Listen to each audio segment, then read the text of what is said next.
नमस्कार मित्रों, soldiers academy के यूट्यूब चैनल पर आप सभी का स्वागत है। मैं सुनील कुमार आपके सामने मैथ का क्लास लेके उपस्थित हुआ हूं। यह मैथ का क्लास सभी प्रकार के कॉम्पिटिटिव एग्जामों के लिए बहुत ही महत्वपूर्ण होने वाला है। तो आप लोग ध्यान दीजिए, यदि आप हमारे चैनल पर नए होंगे तो हमारे चैनल को सब्सक्राइब जरूर कर लीजिएगा। यदि हमारा लेक्चर आपको पसंद आता है तो हमारे लेक्चर को लाइक जरूर करिएगा। यह जो टॉपिक मैं पढ़ाने जा रहा हूं, यह आगामी आने वाले जो भी भर्ती परीक्षाएं होंगे, जो लेखपाल का होगा, जो टेट सीटेट का होगा, जो यूपीपीएसआई का होगा, उन सभी तरह के एग्जामों के लिए बहुत ही महत्वपूर्ण है। तो आज का जो मैंने टॉपिक लिया है उस टॉपिक का नाम है नंबर सिस्टम। अब ध्यान दीजिए, नंबर सिस्टम में हमें क्या पढ़ना है। नंबर सिस्टम को हम लोग हिंदी में संख्या पद्धति के नाम से जानते हैं। अब इसमें हमें ध्यान रखना है कि सबसे पहले किस चीज का जिक्र होता है, अंक का।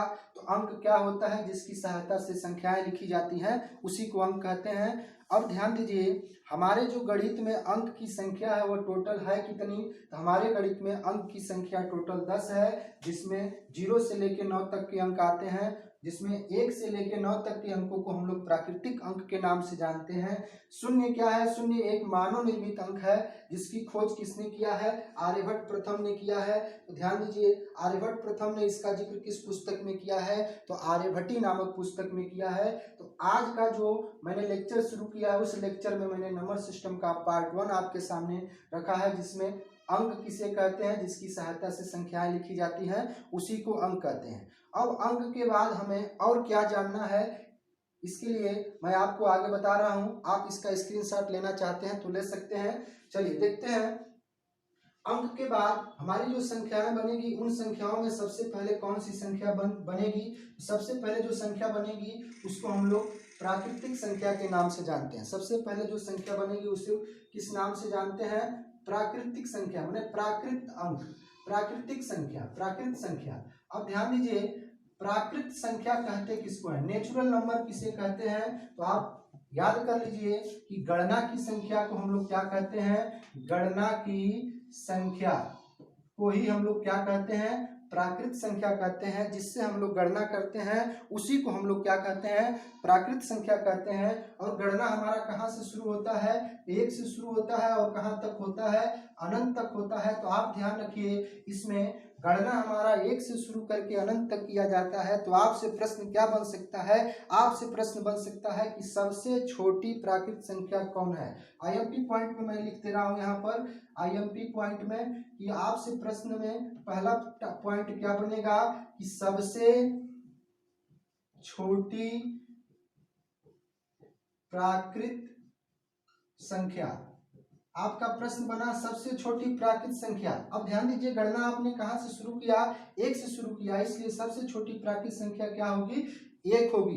अब आप ध्यान रखिए, अगर आपसे प्रश्न पूछता है कि सबसे बड़ी प्राकृत संख्या क्या होगी, तो ध्यान रखिए सबसे बड़ी प्राकृत संख्या कोई नहीं होती है। आप उसका आंसर क्या दोगे? अनंत दोगे। तो आप इसका स्क्रीनशॉट ले लीजिए। तो मैं इसके आगे आपको बताने का शुरू कर रहा हूं। देखिए, प्राकृत संख्या के बाद आपको क्या करना है? प्राकृत संख्या के बाद जो संख्या आएगी उस संख्या को हम लोग किस नाम से जानते हैं? तो प्राकृत संख्या के बाद जो संख्या आती है उसको हम लोग पूर्ण संख्या के नाम से जानते हैं। और पूर्ण संख्या किसे कहते हैं? जिसको होल नंबर कहा जाता है। तो ध्यान रखिए कि शून्य के साथ यदि हम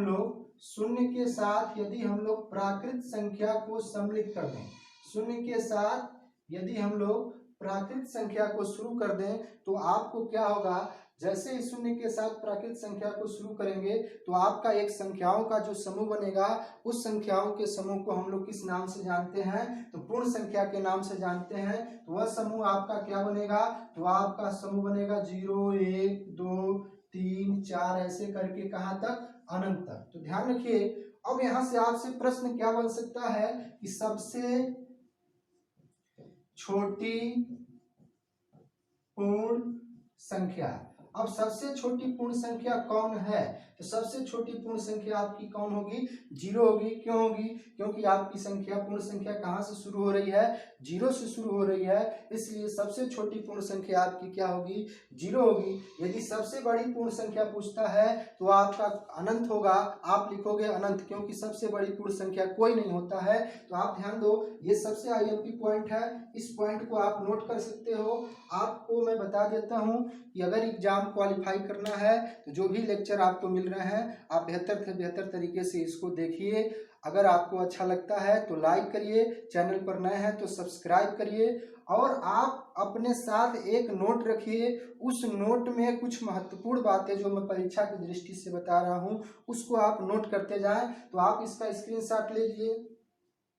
चलिए देखिए, पूर्ण संख्या के बाद जो अगली संख्या आएगी उस संख्या को हम लोग किस नाम से जानते हैं? तो पूर्ण संख्या के बाद जो अगली संख्या आएगी उसको हम लोग पूर्णांक के नाम से जानते हैं। किस नाम से जानते हैं? पूर्णांक संख्या। अब पूर्णांक संख्या क्या होता है? जिसको हम लोग क्या कहते हैं? इंटीजर नंबर कहते हैं। पूर्णांक संख्या को क्या कहते हैं? Integer number. अब ध्यान दो, मैंने बताया आपको कि पूर्ण संख्या और प्राकृत संख्या के परिचय मैंने आपको दे दिया। तो ध्यान रखिए, यदि हम पूर्ण संख्या के पहले किसको लगा लें? पूर्ण संख्या के पहले यदि हम लोग ऋणात्मक संख्याओं को ले लेते हैं, ऋणात्मक संख्या, अगर पूर्ण संख्या के पहले यदि हम लोग ऋणात्मक संख्या ले लेते हैं तो यहाँ पर जो संख्याओं का समूह बनेगा उसी समूह को हम लोग पूर्णांक के नाम से जानेंगे। तो क्या बनेगा? ध्यान रखिए, हमारा बनेगा पूर्ण संख्या आपका 0, 1, 2 ऐसे करके कहाँ तक जाता है? अनंत तक। और 0 के पहले जो संख्याएं आती हैं उन्हीं को हम लोग ऋणात्मक संख्या कहते हैं। तो ये हमारा माइनस अनंत तक जाएगा। तो ध्यान रखिए, ये जो समूह बन रहा है इस समूह को हम लोग किस नाम से जानते हैं? इस समूह को हम लोग पूर्णांक के नाम से जानते हैं। तो यहाँ से आपसे प्रश्न क्या बन सकता है? IMP पॉइंट में आपको ध्यान रखना है, आपसे प्रश्न बनेगा कि सबसे बड़ा ऋणात्मक पूर्णांक। अब सबसे बड़ा ऋणात्मक पूर्णांक क्या होगा? तो ये आपका -1 होगा। क्यों होगा? क्योंकि ध्यान दो कि जो माइनस वाली संख्याएं होती हैं जिसकी वैल्यू जितना ही कम होती है वह बाद में आने वाली संख्याओं से उतना ही बड़ी होती है। इसका मतलब -1 और -2 में -1 पहले आएगा। जो कम कर्ज लेता है वह अधिक कर्ज लेने वाले से बड़ा होता है। तो जो -1 है ये क्या है? -2 से क्या होगा? बड़ा होगा। तो आपसे प्रश्न क्या बना है कि सबसे बड़ा ऋणात्मक पूर्णांक क्या होगा? तो यह आपका -1 होगा। आप इसका स्क्रीनशॉट लीजिए, तो इसके आगे के मैं प्रश्नों को आपको बता रहा हूँ। चलिए देखते हैं, हम लोगों ने पूर्णांक संख्या जान लिया, प्राकृत संख्या जान लिया, पूर्ण संख्या जान लिया। अब हम लोग को क्या जानना है? तो अब हम लोग को इसके आगे की संख्याओं को जानना है। तो इसके आगे की संख्या क्या होती है उसको जानने के लिए हम लोग देखते हैं। देखिए, अब हमें जानना है कुछ अन्य संख्याओं में पूछा जाए कि सम संख्या किसे कहते हैं? सम संख्या। तो ध्यान दीजिए, सम संख्या किसे कहते हैं? जो संख्याएं 2 से कट जाएंगी, जो संख्याएं 2 से कटेंगी उसी संख्या को क्या कहा जाएगा? सम संख्या। मतलब 2 से विभाजित होने वाली संख्याएं, 2 से विभाजित होने वाली संख्याएं क्या कहलाती हैं? सम संख्या कहलाती हैं। अब 2 से विभाजित होने वाली संख्या कौन कौन हो सकती है? 2, 4, 6, 8 ऐसे करके कहां तक? अनंत तक। अब यहां से आपसे प्रश्न क्या बन सकता है? सबसे महत्वपूर्ण प्रश्न मैं बता रहा हूं, 2 से संबंधित बहुत प्रश्न पूछे जाते हैं। तो IMP पॉइंट में आप सबसे महत्वपूर्ण प्रश्न में आप ध्यान रखोगे कि सबसे छोटी सम संख्या। ध्यान दो, सबसे छोटी सम संख्या। अब सबसे छोटी सम संख्या क्या होती है? यह आपका 2 होता है, क्योंकि सबसे पहले कौन सी सम संख्या विभाजित होगी?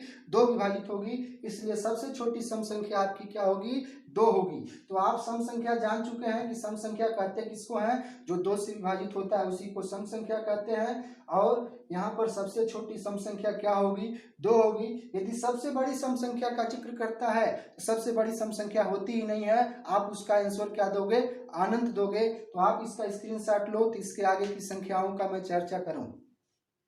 चलिए देखिए, सम संख्या के बाद हमें क्या ध्यान रखना है? विषम संख्या। विषम संख्या किसे कहते हैं? तो विषम संख्या, जिस तरह से हम लोग ने सम संख्या के बारे में जाना उसी तरह से हम लोग विषम संख्या के बारे में, विषम संख्या को हम लोग अंग्रेजी में ऑड नंबर के नाम से जानते हैं। और सम संख्या का डिफिनीशन जो मैंने बताया कि 2 से विभाजित होने वाली संख्याओं को सम संख्या कहते हैं। तो यहाँ आपको ध्यान देना है कि जो संख्या 2 से नहीं विभाजित होगी, मतलब 2 से विभाजित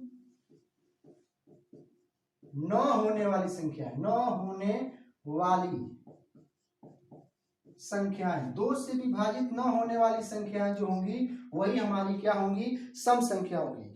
2 से विभाजित न होने वाली संख्याएं कौन कौन हो सकती हैं, तो ध्यान रखिए, पहले आपका 1, उसके बाद ध्यान दो 1 के बाद क्या आएगा 3, उसके बाद 5, उसके बाद 7, ऐसे करके कहां तक, अनंत तक। तो ये जो समूह बन रहा है किसका बन रहा है, विषम संख्याओं का समूह बन रहा है। और विषम संख्याओं का डिफिनीशन क्या कर रहा है, 2 से विभाजित न होने वाली संख्याएं। अब यहाँ पर ध्यान दो, 2 से विभाजित न होने वाली संख्याओं को हम लोग किस नाम से जानते हैं, विषम संख्या के नाम से जानते हैं। तो आपसे प्रश्न क्या बन सकता है, आईएमपी पॉइंट में आप ध्यान रखना, आईएमपी पॉइंट में आपसे प्रश्न पूछा जा सकता है कि सबसे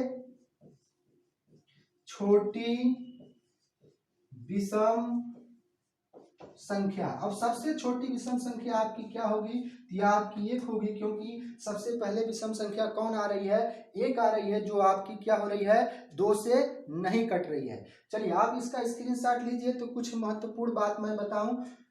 चलिए विषम संख्या के बाद आपको क्या ध्यान रखना है, एक संख्या होती है अभाज्य संख्या, और यह अभाज्य संख्या क्या होती है, तो ध्यान रखिए, अभाज्य संख्या, अभाज्य बहुत ही इंपॉर्टेंट है। अभाज्य संख्या को हम लोग ऋण संख्या के नाम से जानते हैं, ऋण संख्या के नाम से।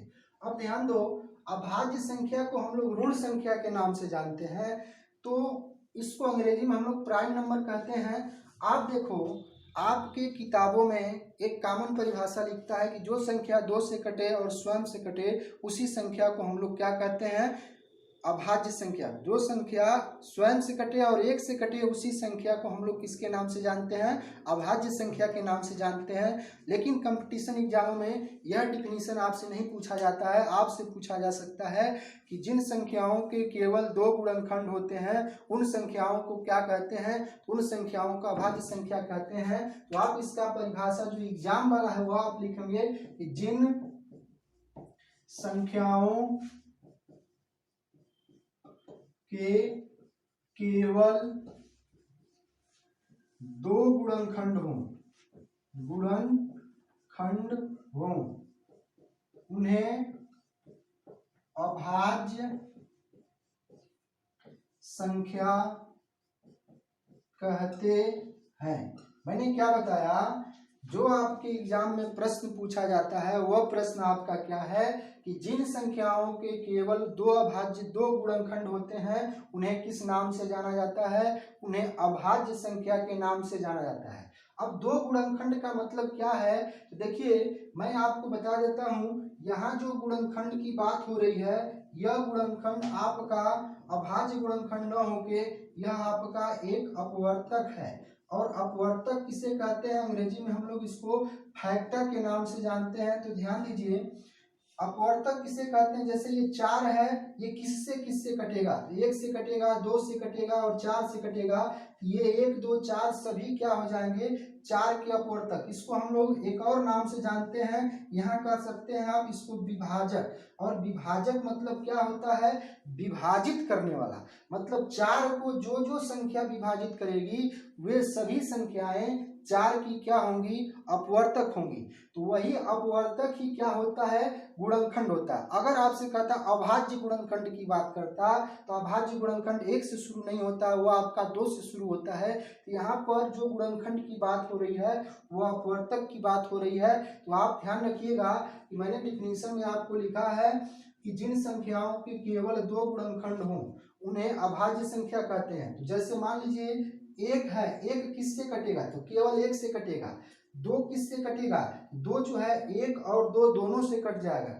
3 किससे कटेगा, 1 और 3 से कटेगा। लेकिन अगर 4 की बात हो जाए तो 4 आपका 1 से भी कटेगा, 2 से भी कटेगा और 4 से भी कटेगा। लेकिन जब यहाँ 1 2 4 से कटेगा तो उसके 3 गुणनखंड हो गए, इसलिए वह एक अभाज्य संख्या नहीं है। अभाज्य संख्या वही होगी जिसके केवल 2 गुणनखंड हो, अर्थात जिसके केवल 2 विभाजक हों। इसका मतलब आपसे प्रश्न यहाँ क्या बन सकता है आईएमपी पॉइंट में कि सबसे